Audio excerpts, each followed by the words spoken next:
Qui sont les faux prophètes dans le christianisme d'aujourd'hui? Matthieu 7, versets 15 à 27. Gardez-vous des faux prophètes. Ils viennent à vous en vêtements de brebis, mais au-dedans ce sont des loups ravisseurs. Vous les reconnaîtrez à leurs fruits.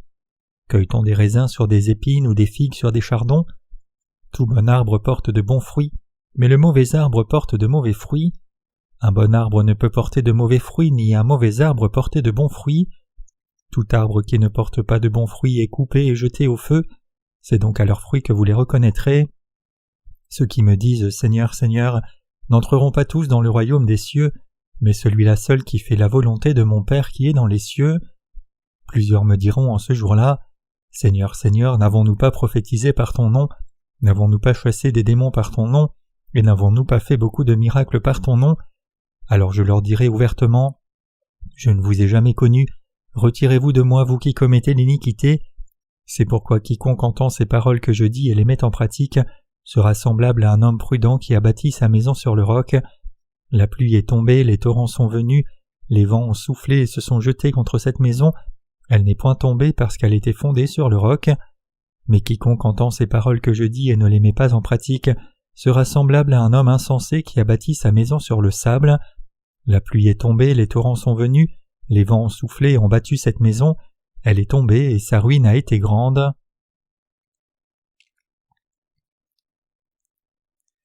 Aujourd'hui, je voudrais parler des faux prophètes mentionnés dans l'évangile de Matthieu chapitre 7 versets 15 et les versets qui suivent. La plupart des chrétiens de nos jours vivent en ce moment une vie de foi dans la tromperie des pasteurs qui sont de faux prophètes. Alors ces genres de vie de foi sont-elles entièrement dues à des prophètes qui disent des mensonges? Non. Le plus grand problème, c'est leur incapacité à discerner les faux prophètes des vrais, mais cela est dû principalement au fait que les faux prophètes ressemblent à de vrais prophètes dans leur apparence extérieure, autant que les vrais prophètes eux-mêmes d'une perspective humaine. C'est pour cela que le Seigneur parle de la façon dont les faux prophètes se présentent. Se référant à eux, le Seigneur dit « Ils viennent à vous en vêtements de brebis, mais au-dedans ce sont des loups ravisseurs. » En effet, les faux prophètes sont ceux qui paraissent splendides mais prennent la vie des brebis. Les faux prophètes qui mentent devant Dieu peuvent avoir l'air vertueux dans la chair, mais à l'intérieur ils sont pleins d'un cœur de loup ravisseur. En d'autres termes, ils agissent comme des leaders en disant qu'ils croient en Dieu en dépit du fait qu'ils servent des veaux d'or comme leur Dieu. Donc nous devons nous rappeler que le Seigneur dit qu'ils sont en un mot des loups ravisseurs en parlant des faux prophètes. Se référant à ces faux prophètes, le Seigneur dit aussi « Vous les reconnaîtrez à leurs fruits. Cueille-t-on des raisins sur des épines ou des figues sur des chardons? Tout bon arbre porte de bons fruits, mais le mauvais arbre porte de mauvais fruits. Un bon arbre ne peut porter de mauvais fruits, ni un mauvais arbre porter de bons fruits. Tout arbre qui ne porte pas de bons fruits est coupé et jeté au feu. C'est donc à leurs fruits que vous les reconnaîtrez. » Matthieu 7, versets 16 à 20. Quand nous regardons ce passage des Écritures, nous découvrons comment distinguer les faux prophètes. Le Seigneur dit que nous les reconnaissons à leurs fruits. Comment distinguer les faux prophètes devant Dieu? D'abord, en regardant à leurs fruits de foi, nous pouvons distinguer s'ils sont faux ou non. Le Seigneur parle du fruit de la foi qui peut être fondamentalement appliqué comme le critère pour discerner tous les faux prophètes. Le Seigneur a dit « Cueille-t-on du raisin sur des épines ou des figues sur des chardons? Cela ne se peut pas. » Il dit aussi « Tout bon arbre porte du bon fruit, mais un mauvais arbre porte du mauvais fruit. » Et il dit que c'est ainsi. En dépit du fait que beaucoup de gens dans le christianisme d'aujourd'hui n'ont pas reçu la rémission de leurs péchés, à cause d'une non-connaissance de l'évangile de l'eau et de l'esprit, le fait est qu'ils trompent aussi les gens autant qu'eux-mêmes, comme s'ils étaient nés de nouveau et comme s'ils étaient les vrais prophètes de Dieu, par des actes vertueux charnels, des prières en de fausses langues, ou avec leur acte trompeur de l'imposition des mains. Ainsi, le Seigneur nous a enseigné le critère par lequel nous pouvons discerner les vrais prophètes des faux, et nous dit de ne pas être trompés par eux en prenant le fruit de leur foi, qui ne peuvent pas changer en esprit ni en chair. Donc nous devons distinguer les faux prophètes devant Dieu en regardant les fruits de leur foi. En faisant cela, nous pouvons éviter d'être pillés esprit et chair. En d'autres termes, nous pouvons facilement voir que ceux qui professent croire en Jésus sans connaître l'évangile de l'eau et de l'esprit sont de faux prophètes. Puisqu'ils mènent une fausse vie de foi, quand nous regardons à leurs fruits, il est facile de voir qui ils sont. Cette parole que le Seigneur nous a dite est la vérité.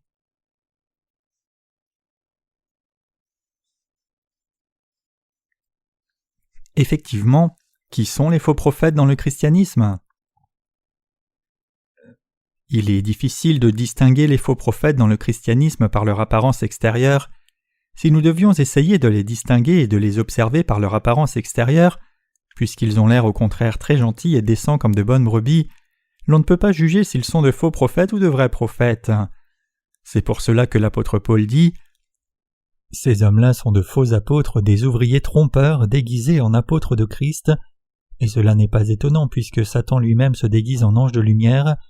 Il n'est donc pas étrange que ces ministres aussi se déguisent en ministres de justice. Leur fin sera selon leurs œuvres. » 2 Corinthiens 11, versets 13 à 15. Ainsi, pour que nous reconnaissions les faux, nous devons examiner les fruits de leur foi, et le fait est que nous pouvons voir que le fruit de leur foi est révélé dans la recherche constante des choses matérielles seulement, les veaux d'or.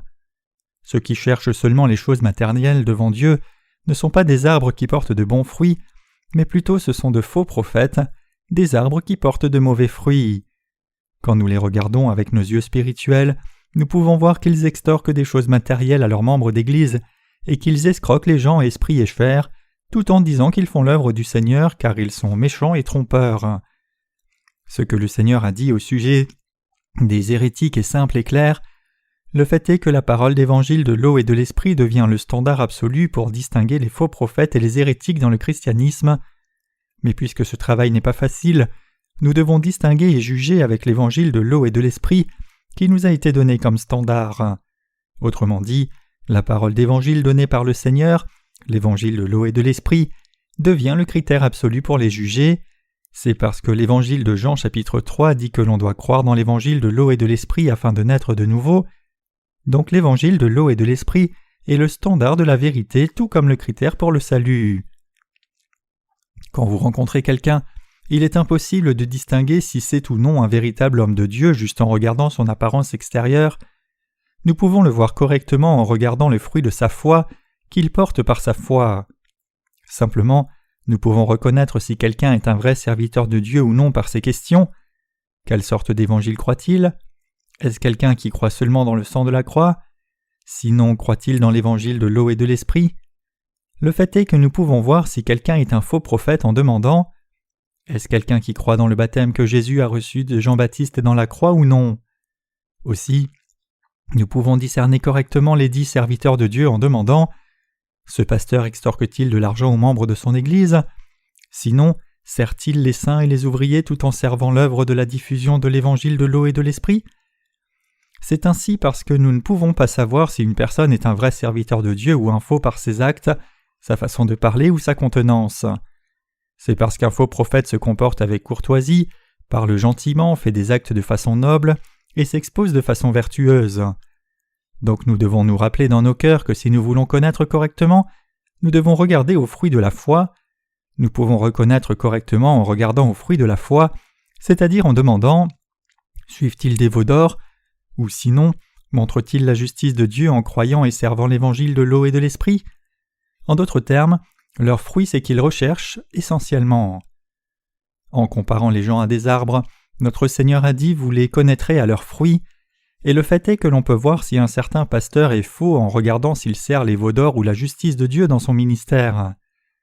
Si son cœur est plein de convoitise et qu'il essaye d'exploiter seulement les membres de l'Église pour des choses matérielles, c'est-à-dire s'il ne sert que des veaux d'or, il est clairement un faux prophète. Le fait est que pour servir les veaux d'or, les faux prophètes tuent l'esprit des membres de l'Église et les exploitent pour des choses matérielles au nom de Jésus-Christ. Certainement, nous pouvons voir clairement qui ils sont au fruit de leur foi.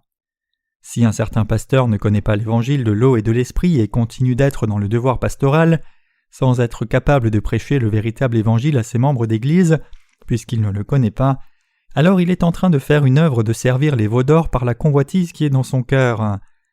Alors comment les membres de son Église peuvent-ils entendre la parole d'évangile de l'eau et de l'esprit, par laquelle la justice de Dieu est révélée, de la part de quelqu'un qui a un cœur plein de péché ? C'est impossible. Les pasteurs comme lui peuvent-ils vraiment avoir des membres nés de nouveau en leur faisant recevoir la rémission des péchés ? C'est impossible aussi. Peuvent-ils maintenant donner l'évangile de l'eau et de l'esprit à leurs membres d'Église, qui peut réellement faire d'eux des enfants de Dieu ? Non, ils ne le peuvent pas. Ce qui est clair, c'est que quelqu'un ne peut pas devenir une personne sans péché en écoutant les sermons qu'ils prêchent. S'ils étaient vraiment nés de nouveau en croyant dans la parole de la justice de Dieu, le Saint-Esprit serait dans leur cœur par conséquent, et aussi l'évangile qu'ils prêchent serait certainement l'évangile de l'eau et de l'esprit. S'ils sont réellement de bons arbres d'un point de vue spirituel, alors à la fin, puisqu'ils porteront de bons fruits, ils feront aussi l'œuvre du service de l'évangile de l'eau et de l'esprit donné par le Seigneur. En d'autres termes, une personne qui écoute leurs paroles sera capable de savoir ce qu'est l'évangile de l'eau et de l'esprit en écoutant ce qu'ils disent, et devenir quelqu'un qui exalte et sert la justice de Dieu. Cependant, puisqu'ils ne connaissent pas l'évangile de l'eau et de l'esprit, ils ne peuvent pas devenir ceux qui prêchent l'évangile de l'eau et de l'esprit aux membres de leurs églises. C'est pour cela que le Seigneur a dit « Tout arbre qui ne porte pas de bons fruits est coupé et jeté au feu » Matthieu 7, verset 19. Le Seigneur dit qu'à la fin des derniers jours, il coupera les faux prophètes et les jettera dans un feu sans fin. L'enfer est un endroit où le diable et ses serviteurs seront emprisonnés. Les gens qui font l'œuvre du service des veaux d'or dans le christianisme sont les hérétiques spirituels devant Dieu. Il est juste de considérer tous ceux qui exercent le ministère dans le christianisme sans connaître l'évangile de l'eau et de l'esprit comme de faux prophètes. Maintenant même dans le christianisme, il y a tant de gens qui font ce genre de travail pastoral illégitime. C'est regrettable de le dire, mais maintenant même dans le christianisme, il y a beaucoup trop de ces faux prophètes. Les faux prophètes sont ceux qui croient dans de faux évangiles à la place de l'évangile de l'eau et de l'esprit, et la foi de ces gens les conduit à servir des veaux d'or par convoitise seulement. C'est cela leur fruit. C'est parce que ces gens convoitent l'argent des membres de leurs églises dans le lien extraterritorial appelé l'Église qu'ils travaillent cachés là. Ils exploitent l'argent des membres de l'Église au titre d'offrande monétaire à Dieu. Leurs paroles sont douces, et parfois ils donnent des sermons de façon confuse en mélangeant les Écritures de l'Ancien et du Nouveau Testament, comme s'ils connaissaient et croyaient la parole de Dieu spirituellement. Néanmoins, si nous regardons aux véritables aspects de leur travail pastoral, nous pouvons voir qu'ils servent seulement les veaux d'or, sans même être conscients de l'évangile de l'eau et de l'esprit. Il est évident qu'inconscients de l'évangile de l'eau et de l'esprit, ils ne peuvent pas prêcher l'évangile de l'eau et de l'esprit à leurs membres d'Église. Il est clair qu'ils sont de ceux qui ne peuvent rien faire pour les membres de leur Église spirituellement. Cependant, ils investissent leurs efforts à extraire de l'argent des membres de leurs Églises en utilisant intelligemment des doctrines chrétiennes sous le prétexte de la grâce de Dieu. Ainsi, beaucoup de pasteurs de nos jours ne se préoccupent que de construire de grandes chapelles, et personne ne peut dire que le travail pastoral soit différent d'une affaire bien conçue dans ce monde. Tout comme les gens qui allaient dans de petits marchés et magasins vont vers le grand magasin ouvert récemment par une compagnie mondiale comme Walmart, ils font de grands efforts pour construire une grande chapelle avec tous les équipements nécessaires et à y rassembler le maximum de personnes pour prendre encore plus d'argent aux membres d'église qui viennent. Ainsi, ces gens font des plans spéciaux pour gagner encore plus d'argent, et ils ont le bâtiment de la plus grande chapelle dans la ville parce qu'ils s'intéressent seulement à prendre de l'argent plutôt qu'à sauver les âmes. Aussi, c'est encore plus absurde quand nous regardons comment ils rassemblent les fonds pour construire ces chapelles. Pour construire de plus grandes structures, ils ne collectent pas des dons volontaires de ceux qui veulent purement servir le Seigneur, mais ils rassemblent des fonds pour la construction en exploitant l'argent des membres de l'Église avec des idées ingénieuses. Par exemple, certains d'entre eux demandent à leurs membres d'Église de faire des prêts à la banque, particulièrement ceux qui ont un devoir dans l'Église et servent dans l'Église comme les anciens, les diacres et les diaconesses sont les premières cibles. Pour arriver à leur but, ils font que ces gens donnent de l'argent obtenu en faisant des prêts comme dons pour la construction de la chapelle. Quelque chose comme cela a-t-il du sens? Encore, ils font que ces gens apportent des dons du montant de 10 millions de won, ce qui équivaut à peu près à 10 000 $ US, pour que les croyants laïcs qui donnent le moins d'argent, 50 millions à 100 millions, et encore les anciens qui ont la foi. Aussi, ils n'oublient pas d'utiliser la mentalité compétitive pour faire que ces gens donnent davantage. Bien sûr, l'argent emprunté par les membres d'Église aux banques doit être remboursé par les membres de l'Église. Ainsi, les pasteurs qui connaissent tous les moyens pour continuer construisent de très grandes chapelles qui prennent des dizaines de milliards de won, ce qui équivaut à 10 milliards de $, pour la construction. Quand je vois des chapelles de taille exorbitante construire même dans des petites villes et villages de Corée, je pense avec tristesse qu'à cause de ces chapelles, beaucoup de membres d'église qui y vont doivent avoir donné un grand montant d'argent.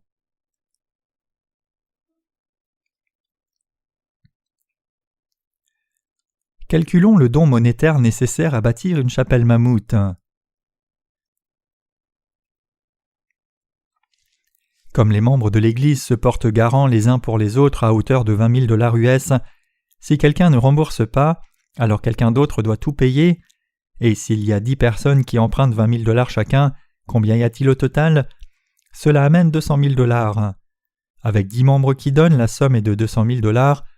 Ainsi, si nous devons construire une chapelle qui vaut 50 millions de dollars, tout ce qu'il faut c'est avoir 2500 membres qui donnent 20 000 $ chacun. Comme beaucoup d'églises en Corée ont plus de 2000 à 3000 membres adultes, les calculs montrent qu'il n'est pas si difficile de construire une grande chapelle qui vaut 50 millions de dollars. Ainsi, les pasteurs en Corée de nos jours sont en compétition pour faire les plans de construction de plus grandes chapelles, puisqu'ils peuvent les utiliser pour rassembler plus de gens dans leurs églises et donc obtenir de plus grands montants de dons de ces gens. Donc de nos jours, les pasteurs qui servent les veaux d'or par convoitise prêchent comme cela. Prendras-tu ton argent avec toi quand tu mourras? La Bible dit que tu dois déposer des trésors dans le ciel, où la teigne et la rouille ne détruisent pas et où les voleurs ne brisent ni ne dérobent. Nous devons travailler pour Dieu, et donc comme certains ne peuvent pas obtenir un prêt, soyez garants les uns pour les autres. Si vous le faites, les banques vous feront un prêt. Ainsi, ils continuent d'amasser de l'argent. Pour eux, 20 millions de dollars US des membres d'église ne représentent rien.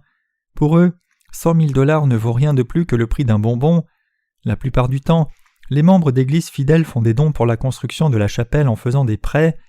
Les membres d'église qui ont foi en Dieu ne peuvent que faire des dons en se portant caution ainsi et prenant des prêts car on leur dit que l'œuvre de la construction est une œuvre pour le bien de Jésus-Christ.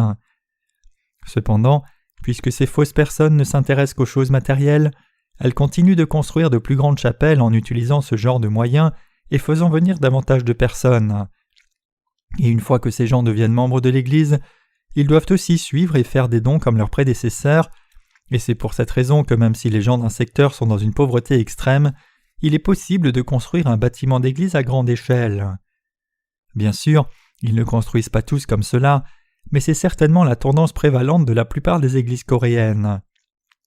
Pour eux, acheter aussi en une fois 10 grands bus pour transporter les membres d'église qui viennent à leur église n'est pas si difficile. Quelque chose comme cela peut s'acheter facilement avec les dons des anciens. C'est possible parce que les pasteurs ont déjà gravé ce mensonge dans la pensée de leurs membres. Si tu fais beaucoup de dons à l'Église, tu recevras des bénédictions matérielles sans faute. Pour eux, aussi longtemps que c'est justifié par le nom de Jésus-Christ, l'œuvre qui atteint ce but n'est rien.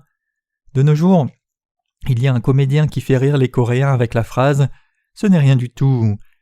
Et le fait est que si chaque membre faisait un prêt de 50 millions, 50 000 $ US et le donnait à l'Église, elle pourrait construire et déménager dans un gratte-ciel. Ce n'est rien du tout. Les gens regardent habituellement la conduite et la contenance des pasteurs en premier lieu, et s'ils voient un pasteur dont la première impression est bonne, et qu'il semble bien servir Jésus, ils disent que ce pasteur est un vrai serviteur du christianisme orthodoxe. Mais nous ne pouvons pas distinguer les faux serviteurs de cette manière. Alors que regardons-nous pour distinguer les faux des vrais serviteurs de Dieu? Nous pouvons découvrir cela par les questions suivantes. Le pasteur s'intéresse-t-il seulement aux veaux d'or? Sinon, croit-il dans l'évangile de l'eau et de l'esprit?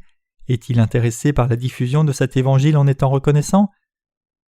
Les faux prophètes reconnaissent et bénissent seulement ceux parmi les membres de leur Église qui donnent beaucoup d'argent. Donc, nous pouvons voir si quelqu'un est un vrai ou un faux serviteur de Dieu en demandant « Fait-il vraiment cela? Sinon, veut-il servir Dieu et les saints en donnant vraiment sa vie à la diffusion de l'évangile de l'eau et de l'esprit ?» Les pasteurs qui adorent des veaux d'or sont seulement intéressés par la construction de plus grandes chapelles et la croissance en nombre des membres. Notre Seigneur dit que les faux prophètes sont des loups ravisseurs parce qu'ils montraient la foi erronée des faux et le fait que leur motivation basique pour croire en Jésus est mauvaise. La parole de notre Seigneur, c'est-à-dire la parole écrite de Dieu, est une parole vraiment merveilleuse. Nous connaissons et croyons la vérité de l'eau et de l'esprit en la confirmant dans la parole de Dieu. Puisque la parole du Seigneur est la vérité, puisque le Seigneur est le Dieu de vérité, et puisque Dieu est tout-puissant, nous pouvons tout voir correctement par sa parole.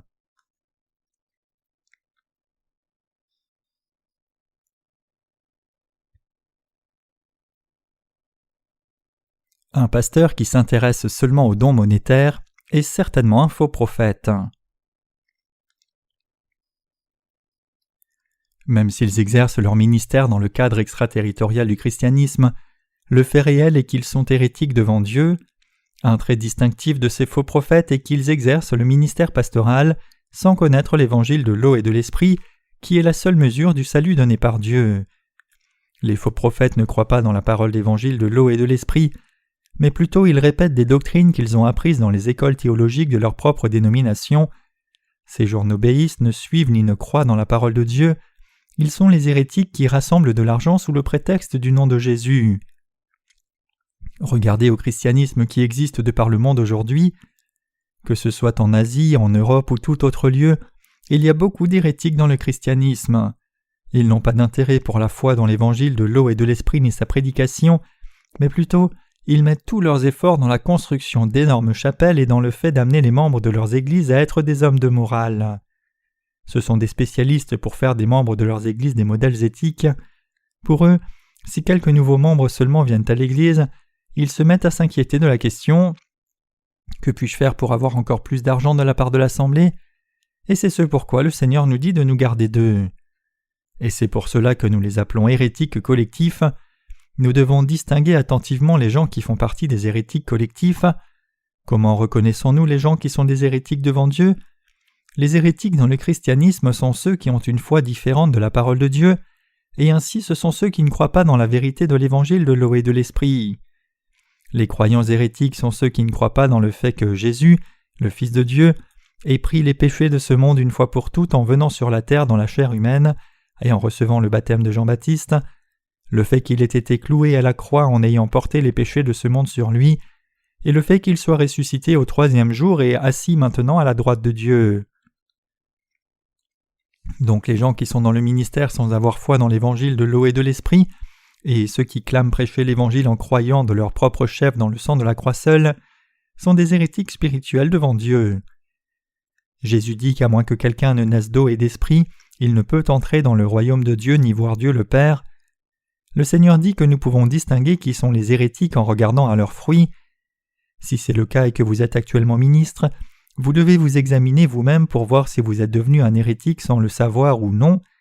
Si vous êtes devenu un hérétique devant Dieu en n'ayant pas connu l'évangile de l'eau et de l'esprit, alors revenez rapidement devant Dieu en recevant la rémission de vos péchés, en croyant dans cet évangile authentique. Si vous le faites, Dieu trouvera son plaisir en vous. Les hérétiques dans le christianisme s'intéressent seulement aux choses matérielles. Ainsi, si nous devions regarder sur la base de la parole donnée par le Seigneur, il y a un nombre important d'hérétiques dans le christianisme dans le monde. Ils extorquent l'argent de pauvres personnes travaillant dur. Bien sûr, ils ramassent aussi de l'argent des riches. Leur conscience est éteinte car ils clament servir l'Évangile en amassant de l'argent. Nous devons faire la distinction entre eux et nous en accord avec ce que le Seigneur a dit à leur sujet. Le Seigneur dit qu'un mauvais arbre ne peut pas porter de bons fruits. Cela signifie que si une personne n'a pas vraiment reçu la rémission des péchés, en ayant foi dans l'évangile de l'eau et de l'esprit, et n'a pas vraiment le Saint-Esprit dans son cœur, alors cette personne ne pourra jamais porter de fruits spirituellement vertueux. Le fait est que même si une telle personne prêche bien, a l'air correct dans son apparence extérieure, et parle bien, peu importe, tout cela ne correspondra à rien. Parfois je regarde la chaîne chrétienne à la télé, je regarde le flot de foi chrétienne, de sermons et de ministères dans le monde en ce temps. Il y a quelques jours, j'ai vu un certain pasteur évangélique dont on clame qu'il est grand apparaître dans un programme à la télé et prêcher. Il était si éloquent, mais son sermon était juste fait de mots qui n'avaient rien à voir avec la parole d'évangile de l'eau et de l'esprit. Puisqu'il ne connaissait pas l'évangile de l'eau et de l'esprit, il ne pouvait même pas mentionner un mot de ce véritable évangile aux membres de son Église. Si un prédicateur ne peut pas prêcher l'évangile de l'eau et de l'esprit, alors clairement cette personne doit être un faux prophète. Puisqu'il prêche la parole de Dieu sans croire dans l'évangile de l'eau et de l'esprit, c'est un prédicateur qui est dans l'erreur. C'est un faux prophète. Il y a beaucoup de faux prophètes comme cela. Vraiment, ces faux prophètes donnent toujours des sermons légalistes et ils font tous leurs efforts pour servir les veaux d'or. Des frères et sœurs à l'étranger ont reçu la rémission des péchés en ayant lu nos livres et nous écrivent des emails, et alors que nous entendons ce qu'ils ont à dire, ils disent que les faux prophètes disent aussi aux gens de donner de l'argent et sont excités pour construire de plus grandes chapelles. Alors que nous partageons l'évangile de l'eau et de l'esprit avec eux, ils nous envoient des messages en nous remerciant beaucoup pour cela. Nous diffusons l'évangile de l'eau et de l'esprit par des livres gratuits et des livres électroniques gratuits pour ceux qui aiment vraiment leur âme et veulent recevoir la rémission des péchés parmi les chrétiens du monde. Cependant, les hérétiques essayent seulement d'extorquer de l'argent aux membres de leurs églises et de leur faire donner plus d'argent en faisant des sermons dans cette intention, au lieu de faire l'œuvre de la diffusion de l'évangile de Dieu. Même si leurs rêves sont d'être enthousiastes au sujet de l'agrandissement de leur chapelle et de rendre son intérieur et ses équipements extravagants, à la fin, le fait est qu'ils ne prêchent pas l'évangile de l'eau et de l'esprit, qui est la vérité la plus importante à leurs membres d'église, mais plutôt, ils remplissent le cœur de leurs membres d'église avec la convoitise des veaux d'or. Chers croyants, dans le christianisme de par le monde entier, il y a beaucoup de gens qui sont devenus des hérétiques. Le Seigneur a dit « Gardez-vous des faux prophètes, ils viennent à vous en vêtements de brebis, mais au-dedans ce sont des loups ravisseurs. » Matthieu 7, verset 15. Ceux qui professent croire en Jésus sans même connaître l'évangile de l'eau et de l'esprit ne sont autres que des hérétiques, des loups ravisseurs.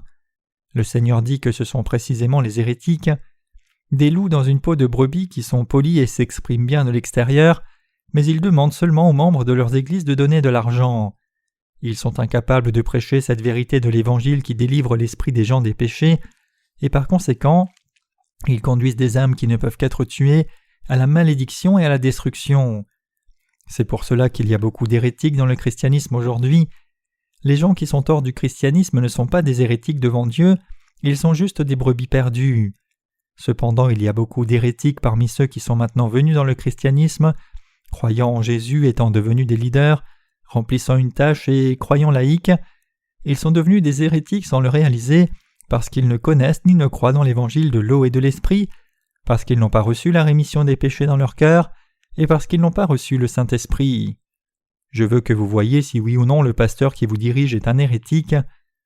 Si je leur disais ces choses, cela les choquerait beaucoup, donc il n'est pas facile pour moi de leur dire ces choses. Néanmoins, je pense que le temps est venu pour que je parle de ceux qui sont des hérétiques dans la présence de Dieu. C'est pour cela que je fais une série de sermons sur l'hérésie. Je prêche le fait que le Seigneur a dit que tout bon arbre porte du bon fruit, mais qu'un mauvais arbre porte du mauvais fruit. Je vais publier des livres sur l'hérésie. En faisant cela, je veux montrer clairement qui sont les hérétiques et quel genre de foi ont les hérétiques. Et ainsi, je veux prêcher la parole de vérité de l'eau et de l'esprit aux misérables, c'est-à-dire aux hérétiques. Une personne qui n'est pas encore née de nouveau parce qu'elle ne connaît pas l'évangile de l'eau et de l'esprit ne peut pas porter de bons fruits, peu importe combien de prières et de jeûnes et de prières de repentance cette personne fait. Cependant, si cette personne croit dans l'évangile de l'eau et de l'esprit donné par le Seigneur maintenant, elle peut être née de nouveau en une fois et conduire d'autres personnes à naître de nouveau. Ainsi, tout le monde doit connaître et croire au fait que le Seigneur nous a sauvés du péché par la vérité de l'évangile de l'eau et de l'esprit lorsqu'il est venu sur la terre. Chacun doit vraiment naître de nouveau en connaissant et croyant l'œuvre du Seigneur et la façon dont il a expié tous nos péchés. Ce que nous devons réaliser ici, c'est que connaître et croire dans l'œuvre qui nous a sauvés du péché que le Seigneur a accompli par l'évangile de l'eau et de l'esprit est plus important que toutes sortes de services et de sacrifices que nous pourrions faire devant le Seigneur. L'œuvre du Seigneur qui nous a sauvés du péché par l'évangile de l'eau et de l'esprit est ce qui est important, et donc nous ne devrions pas mettre en avant devant le Seigneur combien nous avons sacrifié ou fait d'efforts pour le Seigneur. S'il y a des mérites à ce que nous avons fait pour le Seigneur, cela n'a été possible que par la force donnée par le Seigneur. Ainsi nous devons être encore plus reconnaissants pour la justice du Seigneur par la foi. Une chose importante pour nous, c'est de connaître et croire dans la façon dont Dieu a créé l'univers et comment il nous a sauvés des péchés par l'évangile de l'eau et de l'esprit en envoyant son Fils sur la terre. Dieu avait ce plan de nous sauver en Christ de tous nos péchés avant même la création du monde. Le Seigneur qui nous a sauvés des péchés du monde par l'évangile de l'eau et de l'esprit est le plus important. Alors ce que je demande, c'est si nous ne connaissons même pas la vérité importante, l'évangile de l'eau et de l'esprit, comment pouvons-nous prêcher aux autres et les amener à croire dans l'évangile de l'eau et de l'esprit ? Notre propre justice n'est pas si importante devant Dieu. Donc tout le monde doit connaître et croire l'évangile de l'eau et de l'esprit, qui que ce soit. Pour ce faire, l'on doit apprendre la vérité de l'évangile de l'eau et de l'esprit. Pour ce faire, l'attitude volontaire pour apprendre la vérité au sujet de l'eau et de l'esprit est essentielle, et tout le monde doit croire et servir cet évangile, puis le prêcher aux autres. Êtes-vous d'accord ? Sinon, vous êtes un hérétique. Le fait est que les gens de nos jours qui ne croient pas dans l'évangile de l'eau et de l'esprit ne peuvent que tomber dans la destruction après avoir vécu en faisant les choses qu'un hérétique ferait, tout en étant affilié à l'hérésie, même s'il ne voulait pas devenir hérétique. Ainsi, les gens qui croient vraiment en Jésus, qui que ce soit, doivent connaître la vérité de l'évangile de l'eau et de l'esprit. Aussi, ils doivent vraiment appliquer cet évangile à leur âme et y croire. Avez-vous vraiment reçu la purification des péchés en ayant foi dans l'évangile de l'eau et de l'esprit? C'est ce qui est important. Vous devez vous poser ces questions. Ai-je vraiment été sauvé des péchés? Suis-je vraiment né de nouveau par l'évangile de l'eau et de l'esprit? Vous devez vous demander si oui ou non vous avez été vous-même sauvé de tous vos péchés en ayant foi dans l'évangile de l'eau et de l'esprit. Et aussi, si vous pensez que vous avez été réellement délivré de tous vos péchés une fois pour toutes, vous devez aussi vous demander si oui ou non vous avez été délivré en ayant foi dans l'évangile de l'eau et de l'esprit. Et si tel n'est pas le cas, vous devez en ce moment même croire dans la vérité que le Seigneur nous a sauvés, vous et moi, en venant sur la terre dans la chair, recevant son baptême de Jean-Baptiste à l'âge de 30 ans, prenant tous nos péchés une fois pour toutes, allant à la croix en portant les péchés du monde sur son dos, étant cloué et mourant sévèrement, étant ressuscité d'entre les morts et étant élevé à la droite du trône de Dieu. Vous devez confirmer pour vous-même si vous avez la foi qui croit dans l'évangile de l'eau et de l'esprit. Quelqu'un qui est vraiment né de nouveau d'eau et d'esprit doit être capable de dire « Je n'ai pas de péché par la foi dans cette vérité, l'évangile de l'eau et de l'esprit ». Au lieu de dire des formules et des réponses sur l'évangile de l'eau et de l'esprit que nous aurions mémorisé, nous devons avoir la foi dans nos cœurs. Nous devons devenir quelqu'un qui peut se demander « N'ai-je vraiment pas de péché ?» puis répondre « Bien sûr, je n'ai pas de péché, car le Seigneur m'a sauvé par l'évangile de vérité de l'eau et de l'esprit, par la foi qui connaît et croit l'évangile de l'eau et de l'esprit dans son cœur. » Quand vous vous posez à vous-même une question comme celle-là, répondez-vous que vous connaissez et croyez l'évangile de l'eau et de l'esprit? Êtes-vous devenu cette personne? Vous devez devenir cette personne. Ce n'est pas la responsabilité de quelqu'un d'autre mais la vôtre si vous n'êtes pas né de nouveau. Quand on demande « Comment êtes-vous né de nouveau ?» vous n'êtes pas sauvé en recherchant dans votre mémoire et en donnant une réponse que vous auriez mémorisée difficilement en disant « Voyons, quel était son nom? Qui était l'homme qui a donné son baptême à Jésus ?» Vous devez être capable de répondre correctement comme cela. « Le Seigneur m'a sauvé en venant sur la terre, prenant tous mes péchés en recevant son baptême, mourant sévèrement pour moi, puis ressuscitant d'entre les morts. Puisque le Seigneur m'a sauvé comme cela, même si j'ai des manquements, je n'ai pas de péché. Il n'y a vraiment pas de péché dans mon cœur, ainsi j'ai reçu la rémission des péchés. » Comme cela, vous devez être capable de vous dire à vous-même « Oui, tu as reçu la bénédiction de Dieu par la foi dans l'évangile de l'eau et de l'esprit. » Nous ne devons pas devenir ceux qui mentent devant le Seigneur. En croyant dans l'évangile de l'eau et de l'esprit, nous devons devenir ceux qui sont fidèles dans la présence de Dieu. Nous devons devenir ceux dont la foi est reconnue par Dieu en croyant dans l'évangile de l'eau et de l'esprit, non par nos propres actes vertueux, mais en ayant foi dans l'évangile de l'eau et de l'esprit et dans la parole de vérité écrite. Nous devons devenir un bon arbre et ainsi devenir les fidèles qui portent du bon fruit.